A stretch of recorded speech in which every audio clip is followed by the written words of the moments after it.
کہ اپنے بچوں کو سکھائی جائے. پھر یہ رشتہ جب عرش پر ہوا تو زمین پر حاسدوں نے ایک بات کو مشہور کیا اور وہ اتنی مشہور ہوئی کہ اپنے اور برائے سبھی اس بات کے پیچھے لگ گئے. سبھی بولنے لگے. وہ کیا کہ صحیح رشتے آسمانوں پر ہوتے ہیں. سنا ہے نہیں؟ اپنے اوپر آئے سبھی.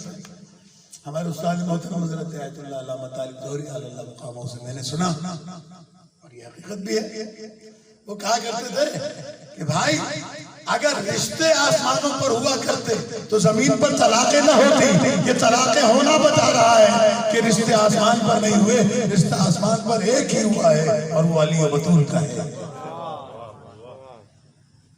اسی لیے مرزا مولانا محمد اطہر علی اللہ مقام اس موقع پر فرمایا کرتے تھے دو باتیں. تاریخی حقیقت ہے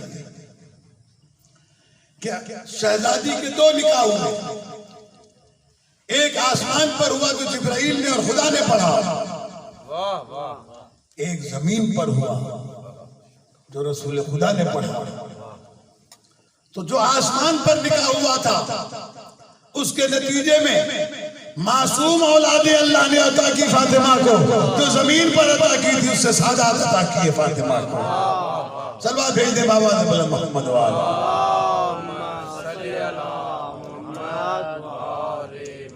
مدینے کے بہت سارے مسلمانوں کو تمنا تھی کہ نبی کی بیٹی ہمارے گھر میں. کچھ لوگوں کو تمنا تھی کہ ہماری بیٹیاں نبی کے گھر چلی جائیں. انہوں نے نبی کے گھر بیٹیاں دی. کچھ لوگوں کو تمنا تھی کہ نبی کی بیٹی ہمارے گھر میں آ جائے. تو دینے والوں نے بیٹیاں دی, نبی نے قبول کر لی. لیکن جب نبی کی بیٹی مانگی تو خلق عظیم پیغمبر نے انکار کر دیا. اچھے اخلاق کا مالک انکار کر دیا. تو لوگوں نے پوچھا یا رسول اللہ ہم نے آپ سے بیٹی مانگی, آپ کہتے ہیں میرے اختیار میں نہیں. یہ اختیار تو عام لوگوں کو بھی ہے کہ وہ اپنی بیٹیوں کی شادی کریں, ولایت ان کو بھی حاصل ہے, آپ کو اختیار کیوں نہیں؟ تو پیغمبر نے ارشاد فرمایا میں مسلمان بناتا ہوں, معصوم نہیں. میری بیٹی معصومہ ہے لہذا شوہر بھی